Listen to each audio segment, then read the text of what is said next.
One is to secure the gray and red emergency butterfly valve. To secure the green discharge butterfly valve. Step, open the drain valve on the bottom of the strainer and open the vent on the top to remove the water and the pressure.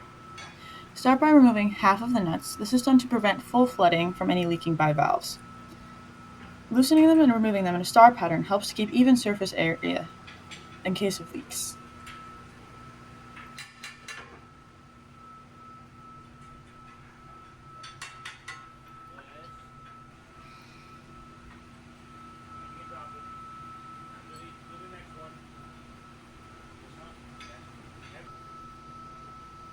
In our case of 8th bolts, we used 4 as the half in a star pattern.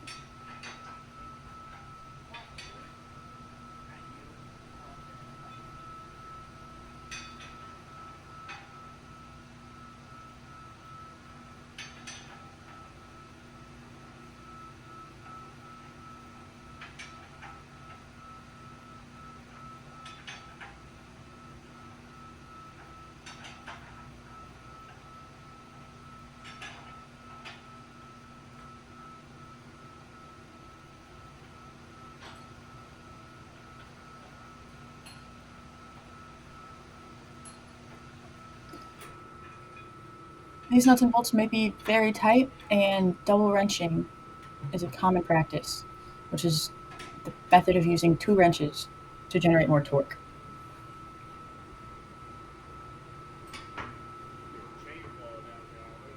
Attach a chain fall to an eye on the bulkhead on the ceiling.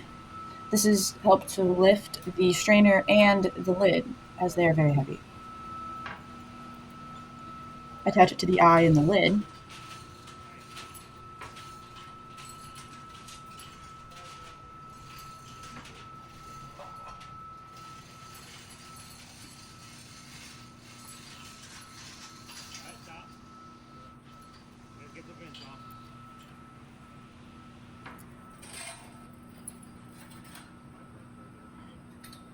Next, remove the vent, close the vent valve, and remove the nut using a pipe wrench.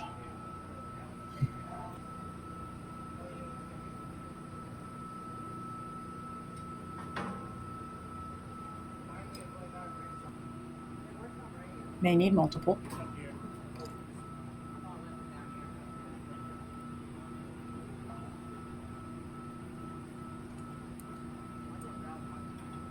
This easily rotates out of the way. Loosen the remaining nuts.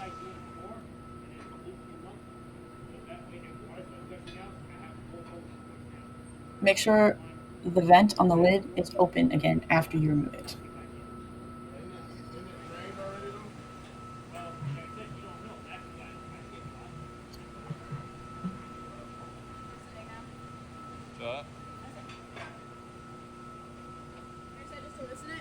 Again, do not remove the bolts fully in case of leaks,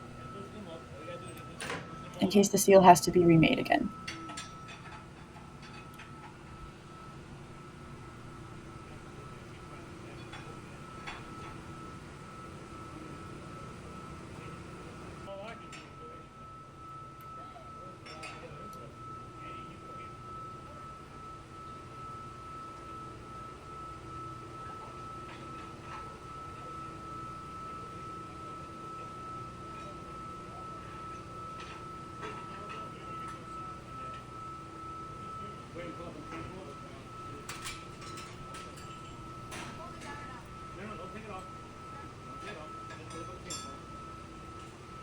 With all the valves still closed, slightly raise the lid to see if there's any built-up water pressure.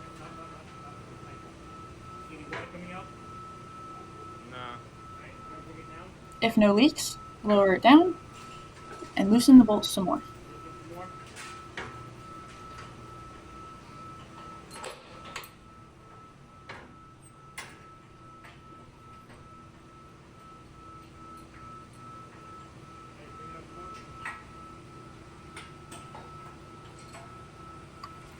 Repeat the process of slightly raising, checking for leaks, and lowering it back down.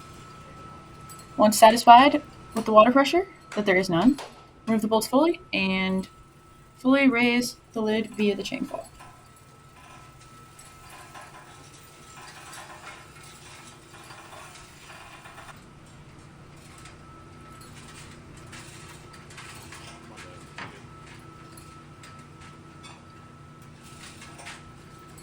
Since the lid is very heavy, secure it to a secure location. We used Havistrap to the pump that was behind it and transfer the chain fall to the strainer.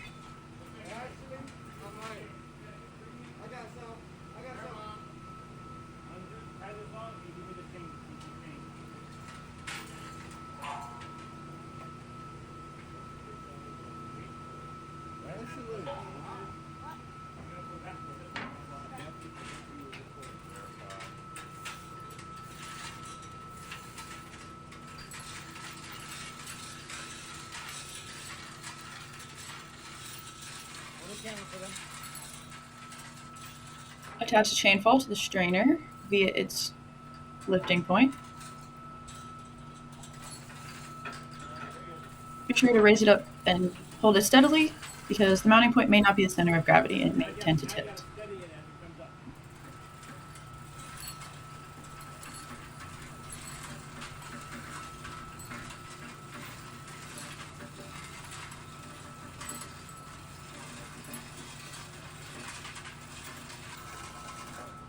Once fully up, inspect it for holes, damage, rust, also shells, mud, grass, marine life, barnacles, seashells, etc.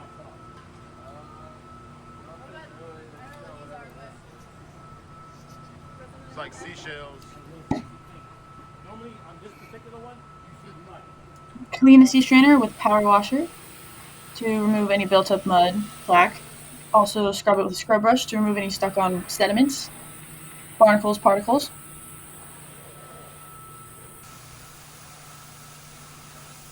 Be careful to avoid electrical equipment nearby.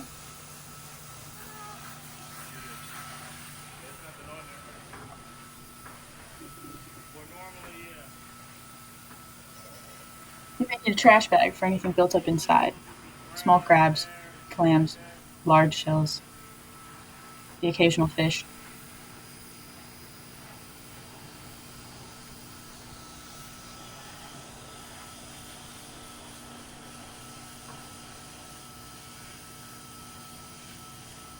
Once satisfied with the clean level of your strainer, lower it back into its housing.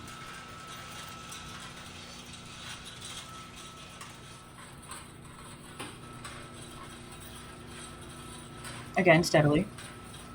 And inspect to make sure that it is seated properly in its slot.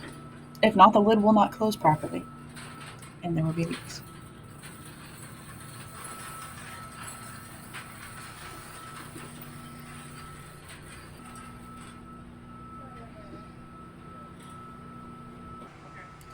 Transfer the chain fall back to the drawn back lid.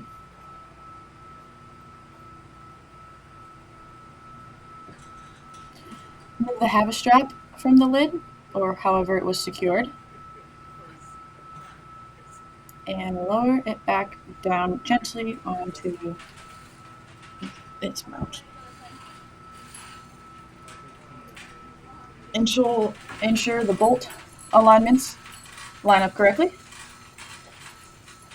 This ensures for an even and secure seal. And I'm supposed to have.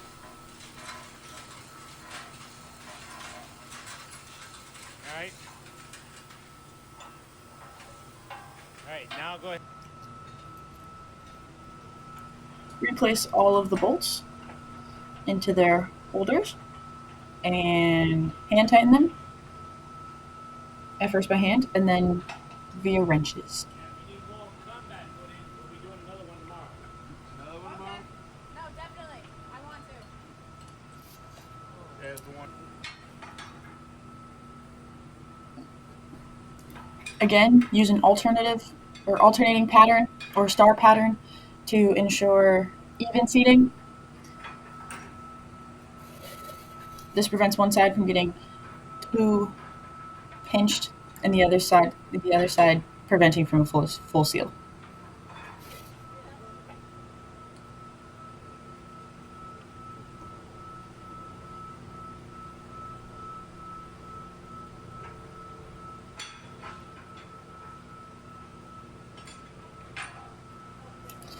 Close the bottom drain valve so that water can fill back up into the sea strainer. And That valve still open down there? It should be. I didn't go down. Nobody went down there. Okay, climb down there and close that valve. reattached the vent on the lid.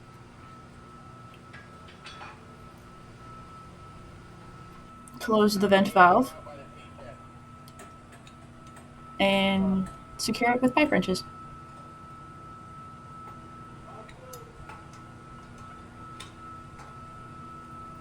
Be sure to open that yellow ball valve once secured.